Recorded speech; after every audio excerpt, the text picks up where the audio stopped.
Welcome to the Altruistic Libertarian, advocate for a genuinely free society. I'm Anthony Wheeler, and today we continue our sequence on war and rumors of war. The Korean War. Korea had been occupied by Japan since 1910, and after the Second World War, the Soviet Union occupied the peninsula north of the 38th parallel and the U.S. south of it.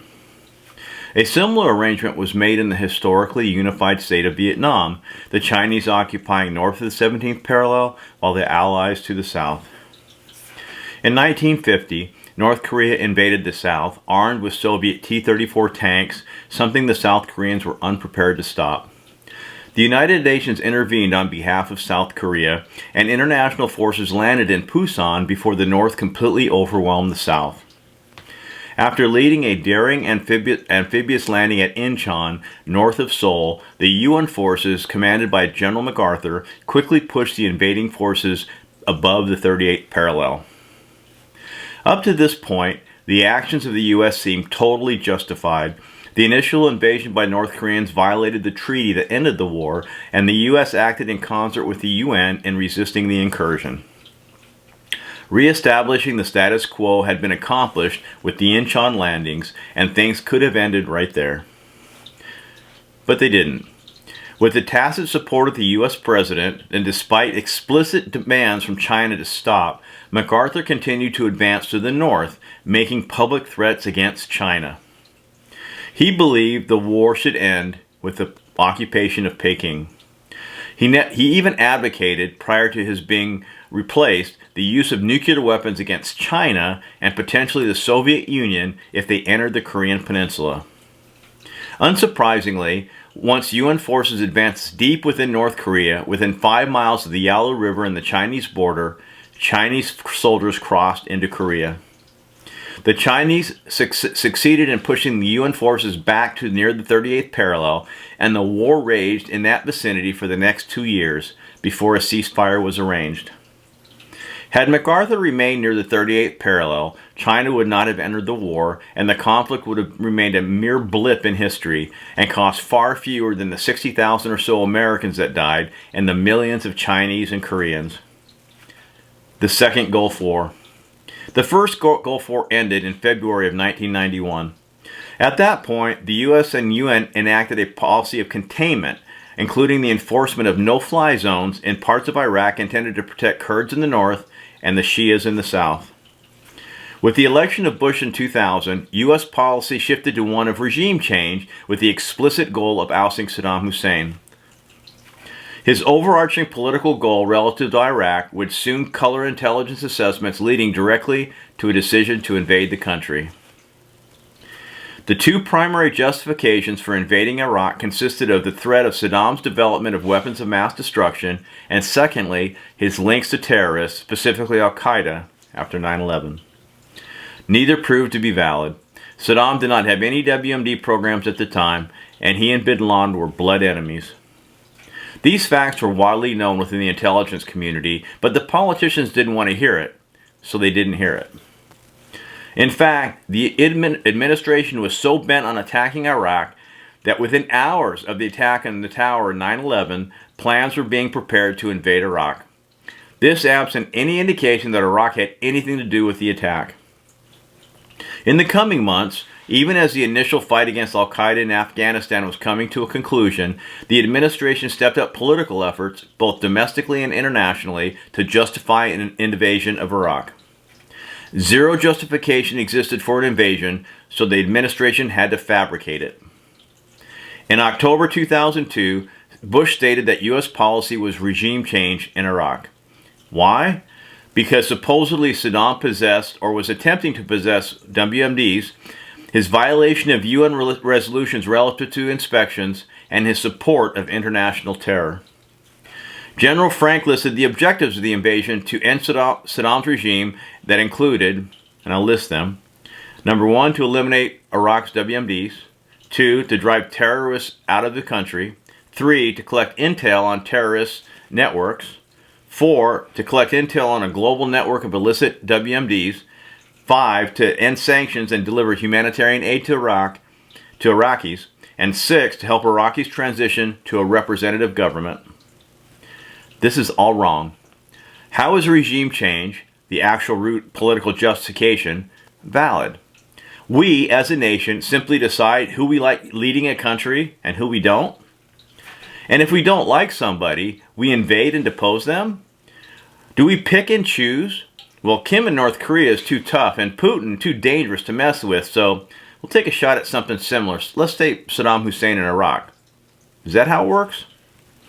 How does that justify the lives lost, the physical destruction, the financial cost, and the inevitable instability an invasion brings? As it turned out, no WMDs, no links to terrorists, no terrorists at the time of the invasion, although plenty to come later. As for providing humanitarian aid, that seems a bit oxymoronic that you would need tanks and bombs to enact an aid program. And as for bringing democracy to Iraq, how is that any of our business? Again, consider the cost in lives, dollars, and destruction.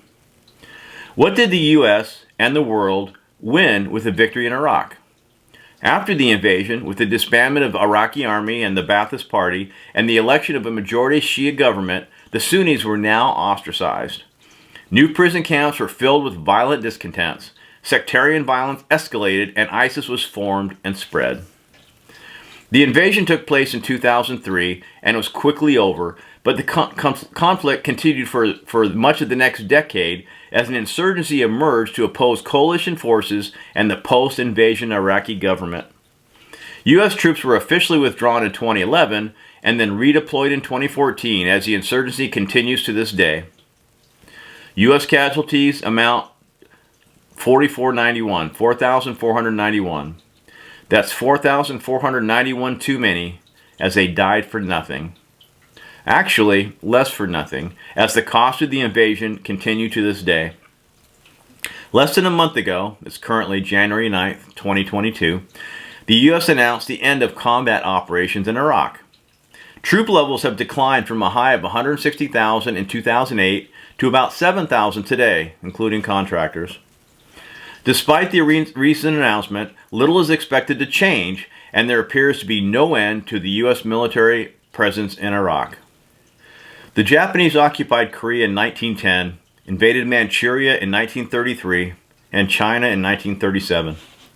During the war with Japan, China fielded two armies, one under the then legitimate Kuomintang, led by Chiang Kai-shek, and the other by the communist Mao Zedong. When the war ended in 1945, the Japanese still occupied Korea. The Soviets took the Japanese surrender north of the 38th parallel and the Allies south. Thus the original split between North and South Korea. After the Japanese surrender, the U.S. occupied Japan, Okinawa, and provided area defense for the entire region. This was initially to ensure that Japan didn't reemerge as a local imperialist threat. In 1949, the Communists defeated the Kuomintang and forced them to flee to Taiwan. In 1950, North Korea invaded South Korea using Soviet T-34 tanks. The South Koreans had no way to stop the superior armor and almost lost before MacArthur pulled off the brilliant Incheon landings and then with UN support pushed the North Koreans north of the 38th parallel. The original justification for American military power to be deployed in the Western Pacific was to provide military protection against a potentially resurgent Japan. The next justification was to contain global communism in the form of Maoist China and Stalin's Soviet Union. This entailed patrolling the Straits of Formosa to keep mainland China from invading Taiwan.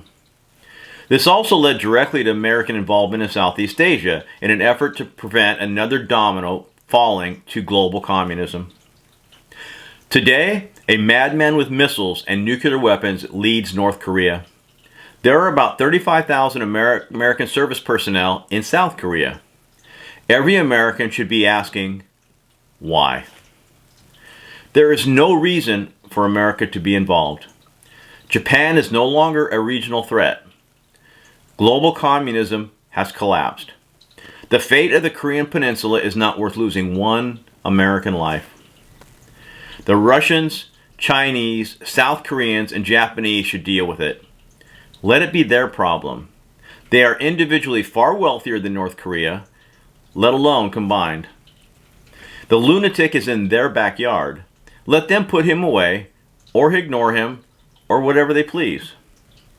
They don't need American help, and it's quite possible that American involvement simply exacerbates the political situation. And why is America taking the lead anyway? The people in immediate peril live just south of the 38th parallel. As such, the South Koreans should be in the lead and orchestrating a response with China, Russia, and Japan to manage the threat of North Korea. The U.S. should withdraw all ground troops from South Korea and all the operating air wings, including the F-16 squadrons at Kunsan, where I was stationed in the early 80s, and the F-15s in Osan, or whatever aircraft they're deployed there today. Support for South Korea can be diplomatic, economic, and if necessary, military strikes from a distance. War in Korea may be inevitable, and the U.S. may have to participate, but that should only happen as a final resort. While the situation in Korea is quite clear, the rest of American occupation in East Asia remains more complicated. Even so, with major bases in Japan, Okinawa, and the Philippines, I would question the value and the cost of maintaining them. The Chinese should be welcomed as equals in world leadership and not treated as a threat. Why resist their military operations in the South China Sea? It's bound to lead to conflict, in the same way the Soviet intrusion into the Caribbean almost ignited World War III in 1962. In other words, we would military resist any intrusion into our local waters, and rightly so. As for Taiwan, our diplomatic position should be support for a peaceful political solution between China and Taiwan. But if peace fails and China decides to invade the island, a possibility I consider unlikely, but I've been wrong before, then so be it. Violently attempting to prevent the unification of Taiwan and China is not worth the loss of one American life, or the risk that such an attempt might escalate well beyond the region with truly terrible ramifications. At this point, Americans are just as likely to cause a war in the region than prevent one. In the meantime, America applies vast resources defending a global empire for questionable reasons that cost a significant drain on domestic investment and wealth. Part of the general economic stagnation and slow growth we have experienced in recent decades can be partially assigned to the magnitude of defense spending in support of our global military occupation. Well, that concludes our show for today. Next time we take a closer look at the Vietnam War and Afghanistan. Until then, peace.